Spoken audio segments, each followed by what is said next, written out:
Brazil nyaris dipermalukan di laga pembuka mereka di Piala Dunia 2026 menghadapi Maroko. Kalau bukan karena gol spektakuler dari Vinicius Junior, hari ini Brazil pulang dengan kepala tertunduk ya. Dan Maroko kembali membuktikan kepada dunia bahwa mereka bukan lagi kuda hitam, tapi merupakan ancaman bagi siapapun yang ada di Piala Dunia ini yang berhadapan dengan Maroko nantinya. Dan sobat-sobatku, sebelum kita bahas lebih lanjut review match laga yang seru yang baru saja berakhir tadi, Brazil dengan Maroko yang berakhir imbang 1-1, jangan lupa kalian untuk like, share, subscribe, dan berikan komentar terbaik kalian di video Papa Tola Football. Mari kita mulai sobat, pelan-pelan tapi pasti. Yang pertama yang Papa Tola lihat ya di pertandingan tadi, dengan hasil draw 1-1 ini, sudah pasti Carlo Ancelotti belum menemukan formula terbaik. Dan di sisi lain Maroko sebagai singa atlas ini bikin dunia harus serius menghadapi Maroko nantinya, melihat Maroko. Jadi Brazil tuh masih jauh dari kata meyakinkan dan Maroko membuktikan mereka bukan kuda hitam. Bayangkan di hadapan lebih dari 80.000 penonton yang memadati Stadion MetLife ya, Stadium New Jersey. Hasil yang mungkin bagi sebagian pecinta atau pendukung Brazil mengecewakan, tapi justru di sini membuktikan bahwa sepak bola Maroko sekarang sudah berada di level elit dunia. Di babak pertama Maroko menang taktik dan Brazil terlihat begitu gugup. Sejak peluit awal Maroko tampil jauh lebih siap ya. Pasukan dari pelatih Walid Regragui ini tidak menunggu Brazil menyerang lebih dulu, tapi mereka justru berani menekan dan beberapa fase memanfaatkan kelemahan terbesar Brazil, yaitu build up yang berantakan. Carlo Ancelotti di pertandingan ini memainkan struktur 4-3-3 ya, di mana ada Alisson sebagai penjaga gawang, kemudian Van der Son, Marquinhos, Gabriel, Roger Ibanez, Casemiro, Bruno Guimaraes, Lucas Paqueta, Rafinha, Vinicius, dan Igor Thiago. Tapi sejak menit awal terlihat jelas bahwa koneksi antar lininya Brazil ini belum berjalan mulus. Casemiro sering tertinggal ketika Brazil kehilangan bola. Bahkan Casemiro juga dapat kartu kuning kan. Dan Paqueta beberapa kali salah dalam mengambil keputusan. Sementara kalau kita lihat Roger Ibanez, ini dia kesulitan menghadapi transisi cepat yang dimainkan oleh pemain-pemain Maroko. Nah sebaliknya, Maroko bermain tenang, nyaman, sehingga kelihatan skema mereka begitu terorganisir.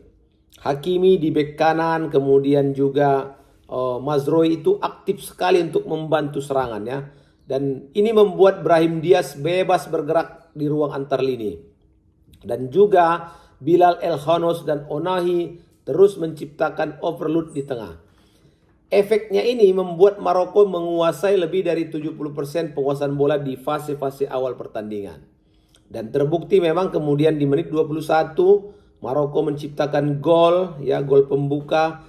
Ini lahir dari kesalahan Brazil yang sangat simpel, di mana Roger Ibanez memberikan umpan pada Lucas Paqueta, tapi kehilangan kontrol Paquetanya, dan di situ ada Bilal Elkhonos langsung merebut bola dan mengalirkannya di celah-celah pemain Brazil kepada Nozor Mazraoui, dan Mazraoui mengirimkan bola pada Brahim Diaz yang berada di lingkar tengah. Di sini momen pentingnya bagaimana dia melihat celah besar di antara Gabriel Magalhaes dan Marquinhos. Satu trupas sempurna dilepaskan. Dan Ismail Saibari langsung berlari memanfaatkan ruang tersebut. Karena walaupun Alisson maju, tapi dia sudah terlambat untuk bisa menghentikan Saibari yang dengan tenang melakukan chip ball dan bola masuk ke gawang Brazil. Apa yang menjadi analisa Papa Tola di gol ini? Pertama, ada dua masalah Brazil, yaitu rest defense yang buruk ya. Saat kehilangan bola, struktur pertahanan Brazil tidak siap menghadapi counter attack. Kemudian yang kedua, jarak antar backnya terlalu jauh. Gabriel dan Marquinhos gagal untuk menjaga compactness sehingga Saibari memiliki jalur lari yang sangat lebar. Tapi beruntung Brazil, mereka punya Vinicius. Jadi sewaktu permainan Brazil buntu, muncul pemain yang memang sering menjadi penyelamat mereka. Vinicius Junior di menit 32.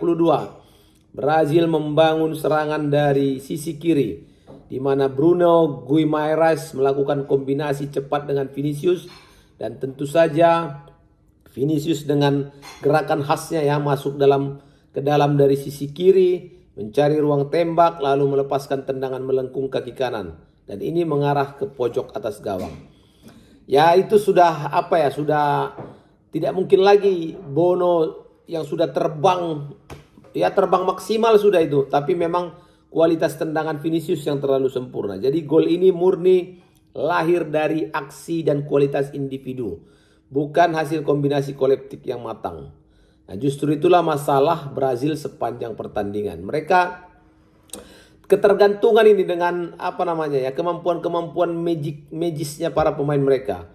Walaupun kemudian Ancelotti mengubah pertandingan lewat pergantian pemain ya, di mana setelah babak pertama dia langsung memasukkan Danilo, masukkan Fabinho, ya kemudian si Matheus Cunha juga masuk, Luis Enrique masuk, dan ini membuat perubahan Brazil membuat lebih stabil.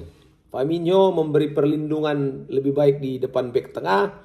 Kemudian Danilo membantu distribusi bola dari belakang. Dan Brazil mulai mendominasi penguasaan bola dan sering masuk ke area pertahanan Maroko. Nah, kalau dari data pertandingan memang menunjukkan Brazil sempat kalah penguasaan bola di babak pertama. Tapi kemudian Brazil mampu membalikkan situasi dan menutup laga dengan dominasi yang possession.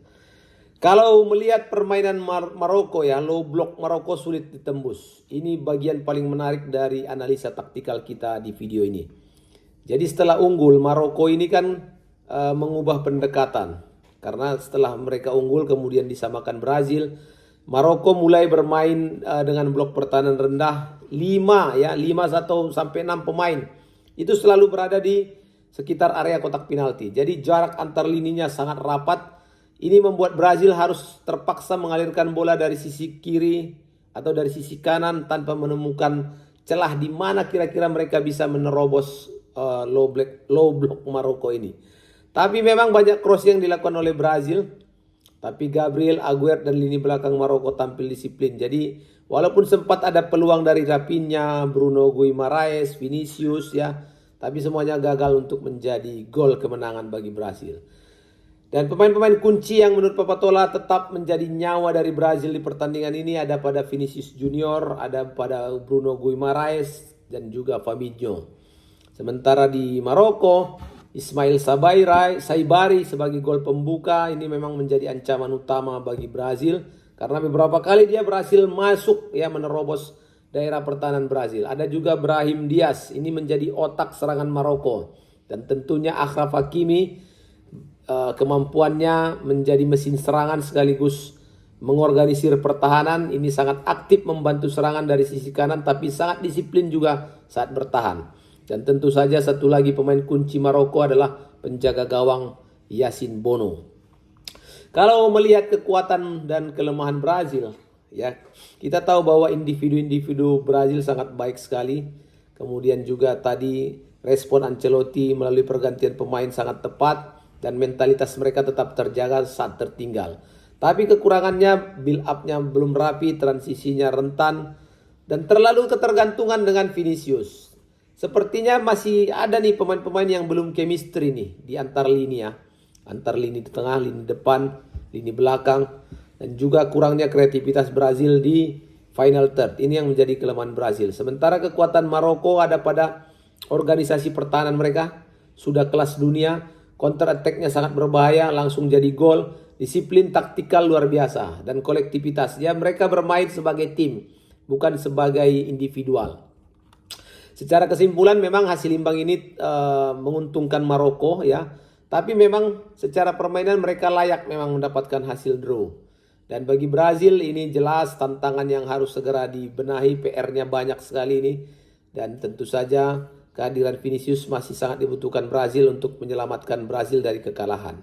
Sobat-sobat Papatola, itu dia yang bisa Papatola sampaikan di review match ini. Jangan lupa kalian untuk like, share, subscribe, dan berikan komentar terbaik kalian sobat di video Papatola selanjutnya. Jangan lupa, sampai jumpa kita di video-video berikutnya. Dan juga live streaming, live reaction berikutnya.